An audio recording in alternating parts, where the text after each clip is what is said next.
Hey everyone, welcome back to my channel. My name is Claire. This is my boy Ranger, and this is Fabulous Friday Flips coming to you on a Saturday. Sorry, I had some home issues and got them all resolved now. For all of you that have reached out, thank you so much. Everything's fixed and repaired. It took 3 different kinds of repair people, but it's done. So with that being said, I'm just going to give you a brief little intro to this week's video. Not that many flips this week. The first segment, I show you how I make my famous Chandler 100% luxury soy wax candles. I sell in multiple shops in my area, some under my Chandler name and some I make for the shops to sell under their name. So they're very popular and do really well.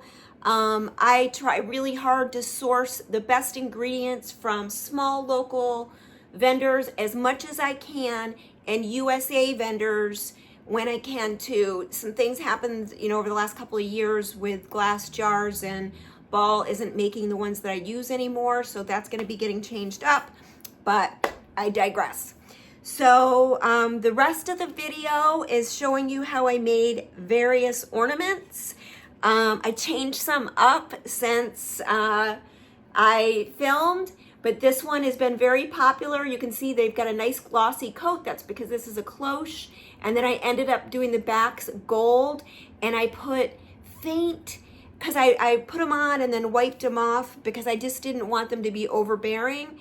So you can't probably even see it, but I like that better. I just like a finished product with a finished back. Let me find one where maybe you can see it.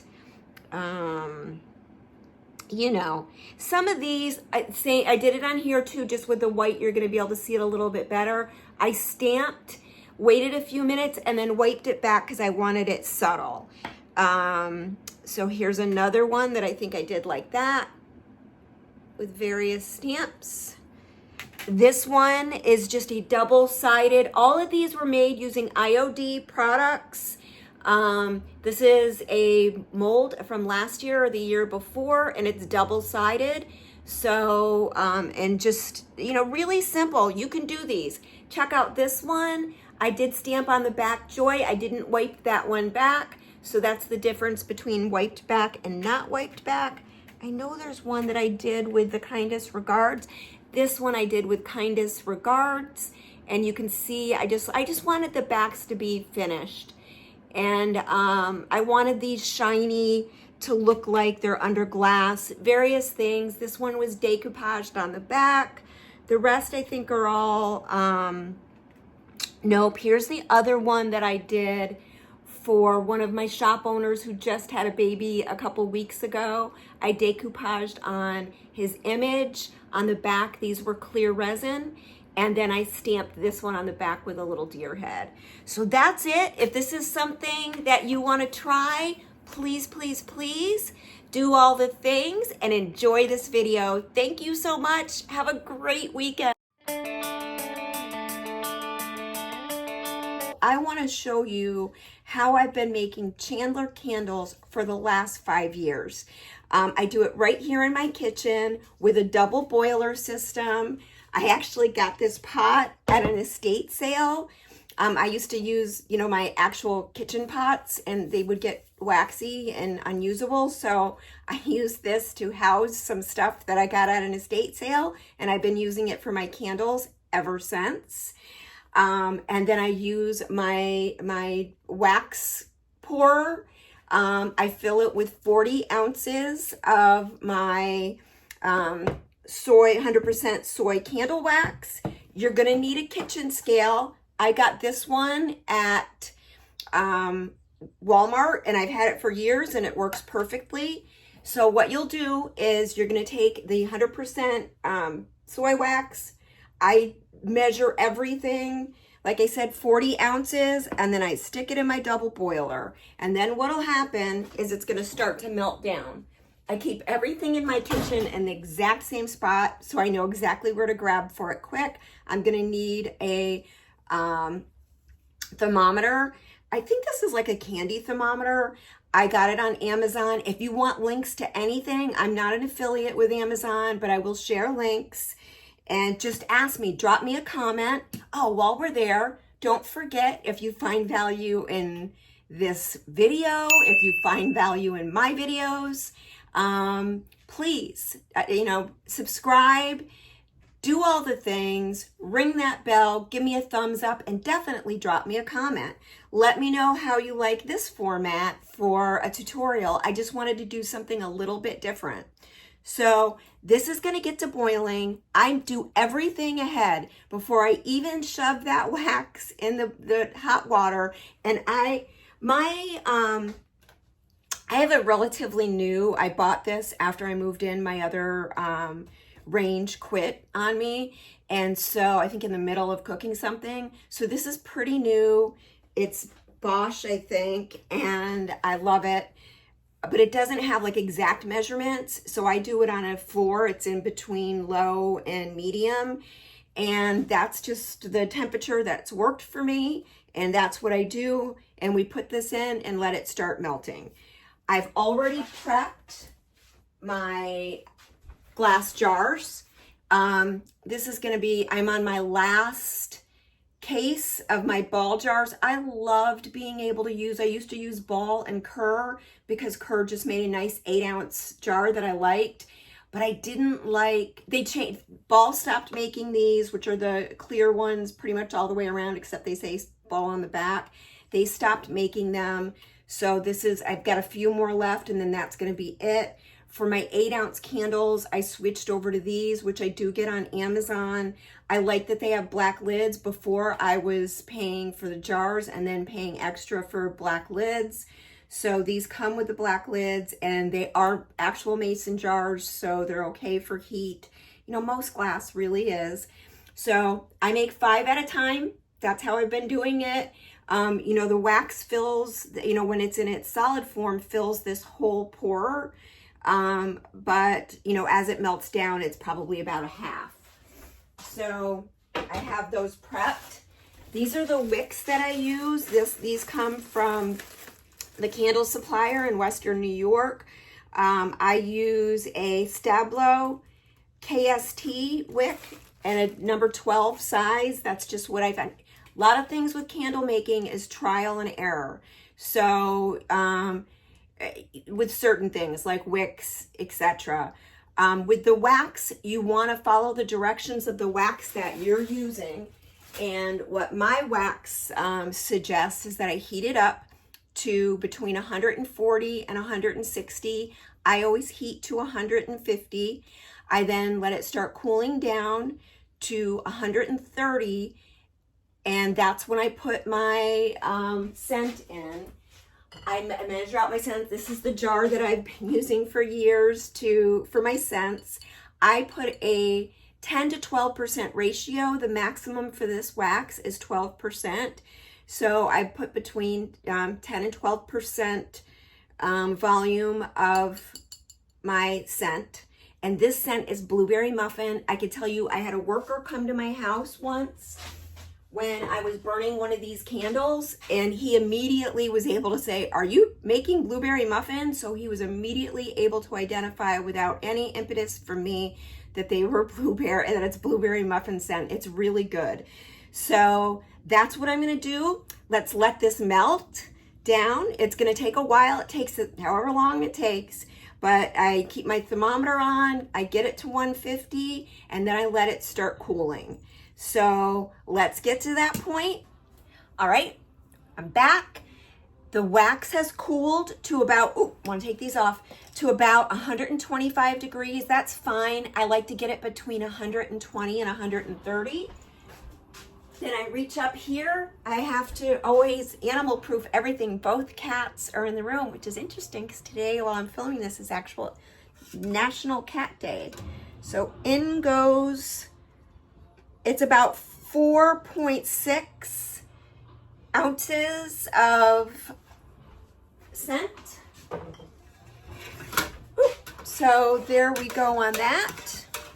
We'll get that blended in. And now we let it cool to 105 degrees, which is where we can pour. Oh, this is really important, sorry.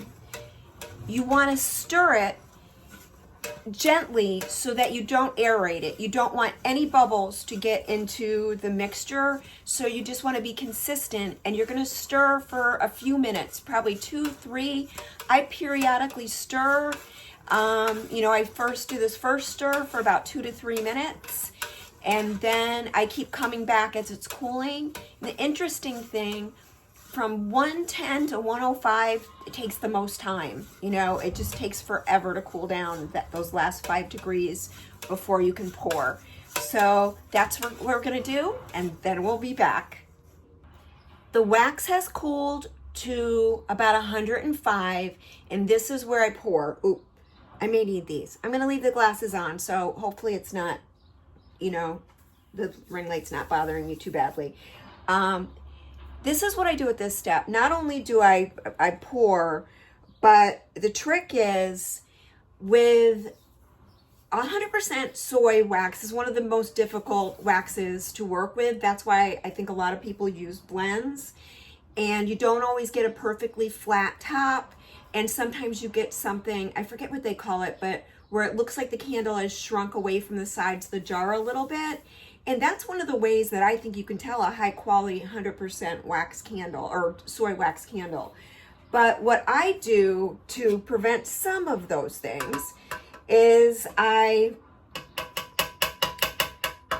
leave a little bit of wax in the bottom of my pail, and that way I can top these off once they've cooled, and you can get a much smoother finish, leaving room in each jar to be able to fill it. When you're doing things on camera, it's a little bit different, but here we go. I'll do some of the small ones. I filled the 2 large ones, and that's what I always do. I don't know, it's just what I always do. 2 large, 3 small. I've been doing it exactly this way for so long. So these are poured. I'll keep this warming while I let these cool, and that's gonna take a while. I'll be back and show you the finish. This is kind of a wrap. These have been topped off with the last little amount that I saved in my pouring canister, and these will now sit overnight. I let them cool completely down overnight. Then tomorrow morning, I like to do this little thing on the top of mine where I twirl all the tops. It's kind of my little way to remind people you need to cut the wicks every time. And I feel like if they cut it the first time, maybe they'll remember to cut it each time after they burn. And then the lids get applied. I apply the labels. I apply stickers on the bottom that are my warning labels, and then I wrap it with some twine, and these are ready to go. Professional, 100% organic soy wax candles. I hope you enjoyed this. All right, let's make some ornaments. So I have a lot of these prepped. I want to tell you what I've done so far. With this cloche, I poured some white resin. It's the 10-minute casting resin. And then I painted a couple of coats of Fusion's raw silk on both the front and the back. And then the bottom was painted with Fusion Metallics in vintage gold. And then I used a little bit of my PBO King Gold, I believe it's called, gilding wax over the top. I just like the fact that you get some extra depth and dimension. So now what we're gonna do, I've cut out some transfers. We're just gonna apply them like so. I'm gonna do it like that. Alrighty, so Fusion has a top coat built in. IOD suggests that you put transfers on over a top coat. We're just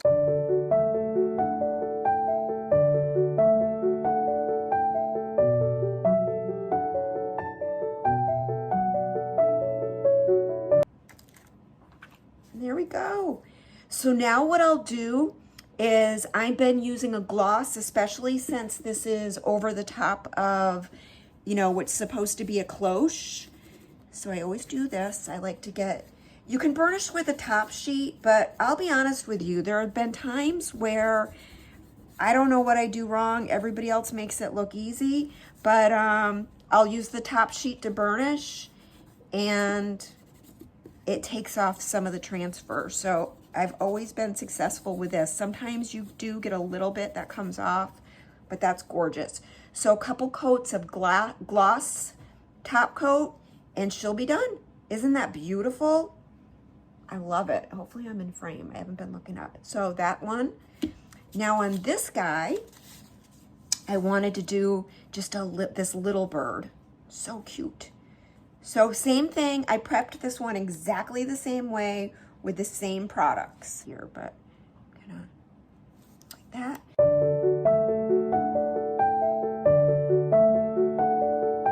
What it looks like, and then decide I can wrap it right around the back if I want, or I can pull it off. I think I'm gonna not have this around the back.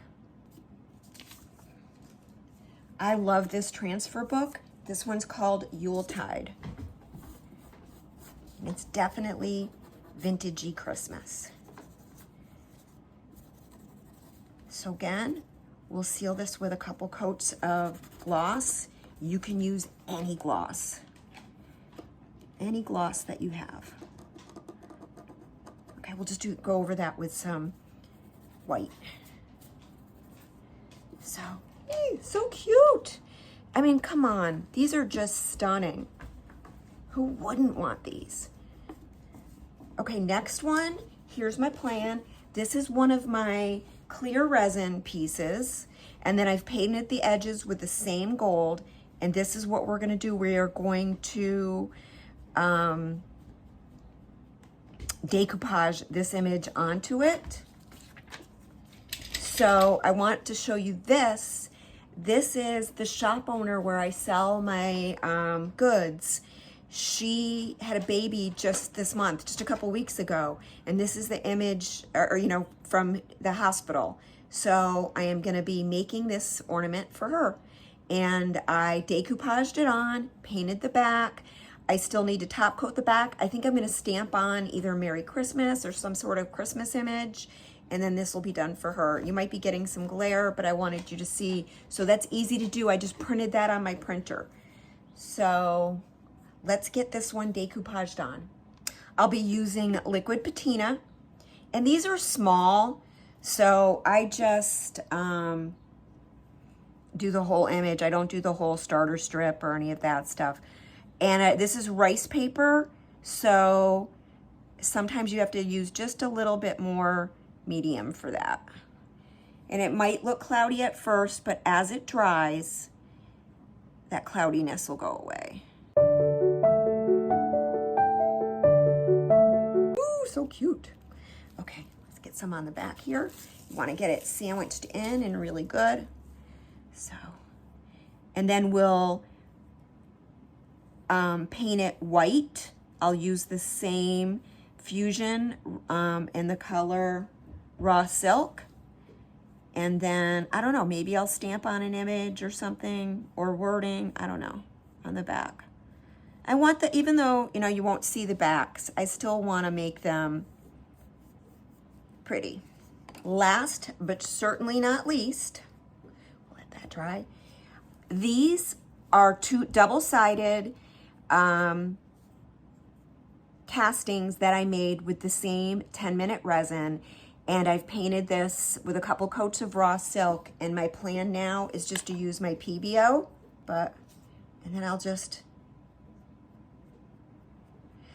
they're still saying that the trend is neutrals for Christmas, still traditional red, which for whatever reason, my friend Michelle and I have a joke about that. Red does not sell for me, not even at Christmas. So even though sometimes I still do some things in red, I reluctantly do them in red. Okay, so that's it, super easy. right? And you just put as much on until you're happy.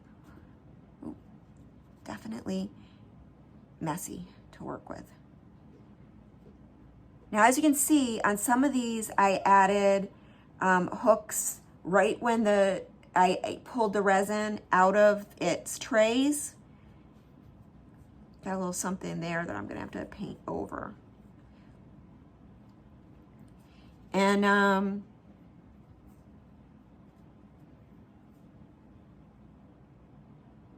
ooh, very messy. Yeah, my nails are constantly looking like, don't do that. Okay. All right, how pretty is that? Hopefully you can see. You know, I might do some more, let it dry, and then do a little bit more, but really pretty. And then these will get ribbons and be ready to go. I'm trying to get a bunch ready for the shop. All right, I just want to show you some final shots of some of these pieces. This one, I just added a simple organza bow, and I think it's beautiful. Let me know what you guys think. You can pick a favorite ornament, or you can pick a favorite, well, I guess that's it. You got to pick a favorite ornament this week. I love this one. You know, I love cardinals. I might add another coat. It's been taking about 3 coats to get the glossiness that I like, but I added Merry Christmas to the back of that one. Then here's this little bird. I just put joy on it. Then here's my little baby. This one still needs a ribbon, and I'm probably gonna do some gold gilding around the sides, but I added just a little deer head back there. This is our deer head, and I added Merry Christmas on the back with a deer head. So these are in various stages of drying. I did a couple more that I just want you to see. I'm probably gonna change up the color around the outside of this one. I decided I didn't like it. It's probably gonna be gold, but I love this tree. And then these will get bales. I have jewelry bales that will add on that. Then here we go on this one. These are drying. So, and then that one, they're just all so pretty. I would add red, but this red's kind of more of a, it's not the right red. So I've been adding green. I really like the green, and it's a nice contrast. So we'll have to see what I end up doing on those. And I cleared the back so they all have numerous coats of clear coat on them. And they're drying. So that's it, everybody. Let me know what you think. Would you make these projects? Let me know in the comments. I love hearing from you. Thanks, everybody. Have a great week.